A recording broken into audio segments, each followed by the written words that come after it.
Bitcoin is about to generate a gigantic move, and I think that the majority of the people are wrong about what the next move is going to be for Bitcoin. So in this video, I will be exactly explain what will be happening. I will start to zoom out at Bitcoin to see what the next move is going to be. I will talk about my next trade and much more important stuff. Potentially, altcoin season could be starting right now. I will be talking exactly about this. I will talk about the 1.4 million Ethereum that will be getting unlocked over the coming days and what kind of effect this will be having on the Ethereum price and much more stuff. So don't forget to slap up that like button on today's update video.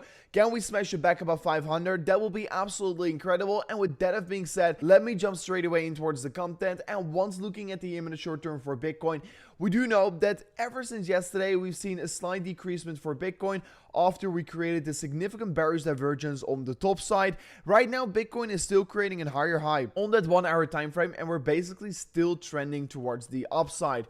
However, if I'm looking at the price action for the 4 hourly time frame for Bitcoin right now, we actually officially confirmed the bearish divergence happening on the 4 hourly time frame after we've seen that red candle getting confirmed after we confirmed another higher high on the 4 hourly time frame and a lower high on the RSI. So right now we're seeing a bearish divergence getting confirmed on the 4 hourly time frame. And if I will be looking at a very important target for me to be opening up big long positions for Bitcoin, it's going to be this range right here around the 28.8k. I will still be buying more Bitcoin on spot right here, but in order for me to open up a gigantic trade on Bitcoin, I want to be a little bit more patient and I want to be seeing that retest coming down towards 28.8k here. If you're looking at the 4 hourly time frame, you can clearly see that the 28.8k is actually the level that previously around provided a significant resistance and right now could be providing potential very big support. Looking then at the 12-hour time frame, we can currently still see that Bitcoin is running in towards a potential upper sloping resistance line,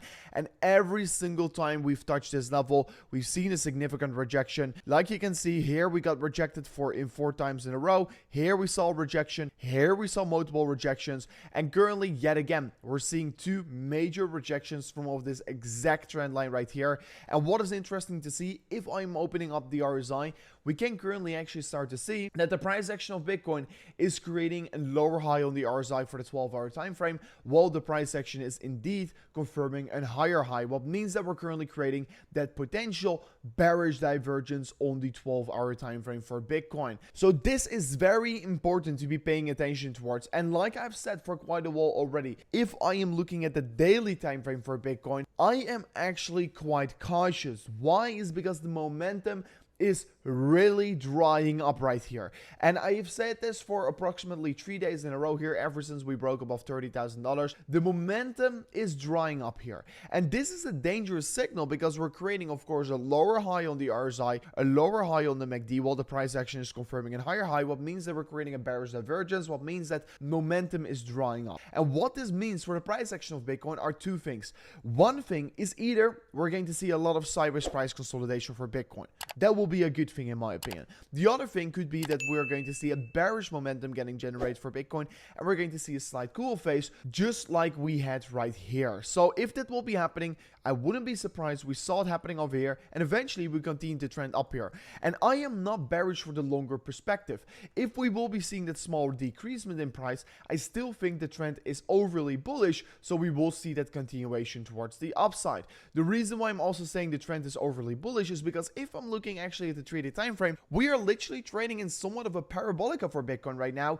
And for the bigger perspective, I'm bullish. Only for the imminent short term, I could be expecting that we can still see a small decreasement before potentially pushing further on towards the upside. So currently I am still in a small short position. It's not a big one for me to be opening up big positions. Like I've said already a couple times in this video, I want to see Bitcoin come down to 28.8k. If that does happen, that is the point where I will be opening up gigantic trading positions. If you want to be trading Bitcoin yourself, you could do so also on Bybit in the link in the description. And if you sign up an account right now, you could claim a deposit bonus up to $30,000 and you can trade all kinds of other altcoins, including Ethereum, Arbitrum, and many more altcoins that are providing huge opportunities. Because talking about altcoins, I mean, yes, we're currently seeing that the Bitcoin dominance is actually running in towards resistance, and this is suggesting that it is not a bad time to be actually looking and investigating into altcoins. Because every single time, if you bought altcoins on the top side of the Bitcoin dominance range right here, you would have done an extremely good job here. Whether it was Ethereum, whether it was BNB or Arbitrum, you can buy, of course, altcoins once the Bitcoin dominance is high, and then you could probably make way more money than the Bitcoin dominance being extremely low, because at that point there's just less upside for the altcoin market. So yes, I am currently quite excited about the altcoin market, especially since I see the Bitcoin dominance is currently running in towards this very important resistance. If we confirm the break above this level for the Bitcoin dominance, Bitcoin is probably going to see a further continuation towards the upside, and then realistically speaking, my targets are going to be around this range right here, what is previously around being a very big support target, that after this probably is going to be flipping into big resistance, what is of course another 6% towards the upside. And one of the reasons that Bitcoin potentially could be reaching this is if the Ethereum that currently is getting unstaked is going to be dumped on the market. We do know that currently in approximately 1.4, and actually on the time of recording, it's almost already 1.5 million Ethereum is currently pending for withdrawal, and this is an approximately 3.1 billion US dollars that is currently getting withdrawn from the Ethereum network. This is very seriously to take into account, and we can see that actually in the coming approximately 8 to 6 hours, we're going to see some very big unlocks happening here. We're going to see an approximately 150,000 Ethereum getting unlocked in the coming 12 hours. And what you have to know here is that Ethereum withdrawals will be a rate limit to 1,800 validators per day, translating to a daily withdrawal of an approximately 57,000 Ethereum based on a 32 Ethereum per validator. Of course, if validators got more, there could be more Ethereum getting withdrawal today, but there are only a limit to 1,800 validators withdrawing their Ethereum a day. So that is very important to pay attention towards. They did this because then we will never see a bank run on Ethereum staking. So that is pretty interesting that they did so. But be aware, approximately 62% of all the unstaked Ethereum is coming from Kraken. And Kraken, of course, has to stop with all their staking rewards out of the US. So that could be also a reason why we're seeing so much Ethereum getting pending withdrawal. This also doesn't necessarily mean it's going to result in sell pressure. That is just pure speculation.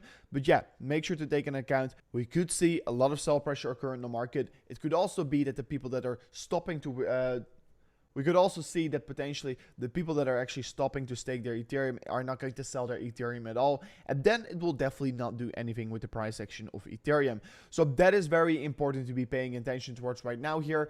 But I still want to be pointing this out here, because while looking at the Ethereum price action, we do currently know that Ethereum is actually running in towards this most important level of resistance. This level that we're currently running in towards is this previous low right here, the previous high right here, and currently we're seeing already a small rejection. I talked about this level yesterday. I think that this is the level to break for Ethereum, and I also don't think that this is a good buying range for Ethereum. Yes, if you're buying Ethereum, you're going to hold it for a long period of time. I think it is never a bad time to be buying Ethereum, but if I'm going to be looking at, let's say, a 4-week time horizon, this isn't necessarily the best place to be buying your Ethereum at. So I'm going to be very cautious right here. And for me, it's also very important what Bitcoin is going to be doing next here, because Bitcoin will obviously have a lot of effect on the price action of Ethereum. Bitcoin is currently still running in towards this weekly resistance, and while we're creating all this bearish momentum on the daily and 3-day and 12-hour time frame, it could be a potential sign of worry that Bitcoin is going to see a huge rejection from the weekly resistance. And while this is happening, of course, on the daily time frame, we broke back in towards this range right here, and the next resistance to clear on the daily time frame to really see a further continuation towards the upside is the 31.8k here. And since I'm seeing a lot of bearish divergences, I think it would be maybe potentially very likely that Bitcoin is going to see a long period of consolidation around this region right here, and the region where I'm aiming for is 31.7 to 28.6k. So yeah, what I will be doing here is long the 28.6k, and of course potentially short the $32,000 if we're going to come towards that level on the top side. But of course, just like I've said on the momentum indicators, I'm very cautious right now here, because if you're also looking at the money flow index, we can see the money flow index created a bullish divergence on the lower side, and once the bullish divergence got created, we of course obviously saw a very big move towards the upside. It did took some time, but at the moment we confirmed the bearish divergence positions on the top side. Right now, we are not seeing anything yet so far, but be aware, these are lacking indicators. Momentum indicators are not telling us something about what is happening next hour or what is happening tomorrow. It is something that is going to be playing out over the coming weeks for Bitcoin. And I honestly think that we're right now should be a little bit more cautious. And I'm not saying that I'm not buying more Bitcoin, but I'm very careful with opening up long positions to Bitcoin right now here. Of course, we're still in a bigger perspective uptrend, but I do not want to be longing Bitcoin in the middle of the run-up. I rather want to be longing Bitcoin on the beautiful retest. So if you want to be trading Bitcoin, don't forget to check out the links in the description. But anyways, this was it for me in today's update video. I truly hope you did learn something from off this video. If you did so, don't forget to subscribe to the channel, and I'll see you guys on the next one. Peace out. Goodbye.